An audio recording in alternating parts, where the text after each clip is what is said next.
Jonathan Harker's journal. It's 15th October in Varna, and now you can see my face. Villaye left Charing Cross on the morning of the 12th, got to Paris the same night, and took the places secured for us in the Orient Express. We travelled night and day, arriving here at about 5 o'clock. Lord Godalming went to the consulate to see if any telegram had arrived for him, whilst the rest of us came on to this hotel, the Odysseus. The journey may have had incidents.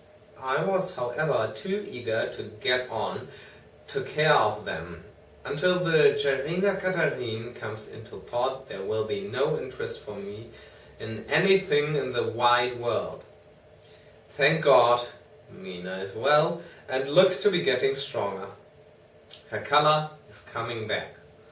She sleeps a great deal throughout the journey. She slept nearly all the time before sunrise and sunset. However, she is very wakeful and alert, and it has become a habit for Van Helsing to hypnotize her at such times. At first some effort was needed and he had to make many passes, but now she seems to yield at once, as if by habit, and scarcely any action is needed. He seems to have power at these particular moments to simply will, and her thoughts obey him.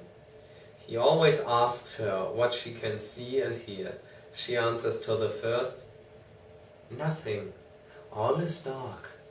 And to the second, "I can hear the waves lapping against the ship and the water rushing by. Canvas and cordage strain, and masts and yards creak. The wind is high. I can hear it in the shrouds, and the bow throws back the foam." It is evident that the Jarina Katarine is still at sea, hastening on her way to Varna. Lord Godalming has just returned. He had 4 telegrams, one each day since we started, and all the same effect, that the Jarina Katarine had not been reported to Lloyd's from anywhere. He had arranged before leaving London that his agent should send him every day a telegram saying if the ship had been reported. He was to have a message even if she were not reported, so that he might be sure that there was a watch being kept at the other end of the wire. We had dinner and went to bed early. Tomorrow we are to see the Vice-Consul and to arrange, if we can, about getting on board the ship as soon as she arrives. Van Helsing says that our chance will be to get on board between sunrise and sunset. The Count, even if he takes the form of a bat, cannot cross the running water of his own volition, and so cannot leave the ship.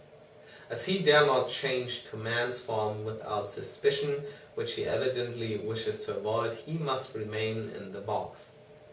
If, then, we can come on board after sunrise, he is at our mercy, for we can open the box and make sure of him as we did of poor Lucy, before he awakes. What mercy he will get from us will not count for much. We think that we shall not have much trouble with officials or the seamen. Thank God.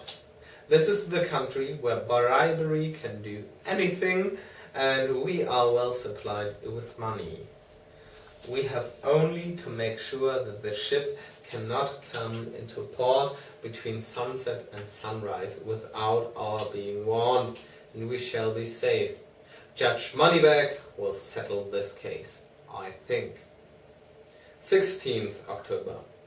Mina's reports still the same.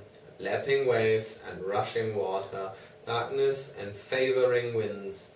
We are evidently in good time, and we hear of the Jarina Katarine. We shall be ready. As she must pass the Dardanelles, we are sure to have some report. 17th October. Everything is pretty well fixed now.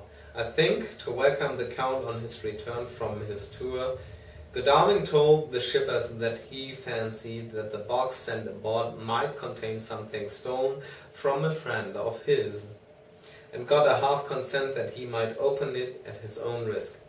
The owner gave him a paper telling the captain to give him every facility in doing whatever he chose on board the ship, and also a similar authorization to his agent at Varna. We have seen the agent, who was much impressed with Godalming's kindly manner to him, and we are all satisfied that whatever he can do to aid our wishes will be done. We have already arranged what to do in case we get the box open. If the Count is there, then Helsing and Seward will cut off his head at once and drive a stake through his heart. Morris and Godalming and I shall prevent interference, even if we have to use the arms which we shall have ready. The professor says that if we can so treat the Count's body, it will soon after fall into dust. In such case, there would be no evidence against us, in case any suspicion of murder were aroused. But even if it did not, we should stand or fall by our act. And perhaps someday this very script may be evidence to come between some of us and a rope. For myself, I should take the chance only too thankfully if it were to come. We mean to leave no stone unturned to carry out our intent. We have arranged with certain officials that the instant the Jarina Katharine is seen, we are to be informed by a special messenger. 24th October. A whole week of waiting. Daily telegrams to Godalming, but only the same story. Not yet reported. Mina's hypnotic answer is unvaried. Lapping waves, rushing water, and creaking masts. Telegram, October 24th, Rufus Smith, Lloyd's, London, to Lord Godalming, care of HVM, Vice Consul, Varna. Jarina Katharine reported this morning from Dardanelles.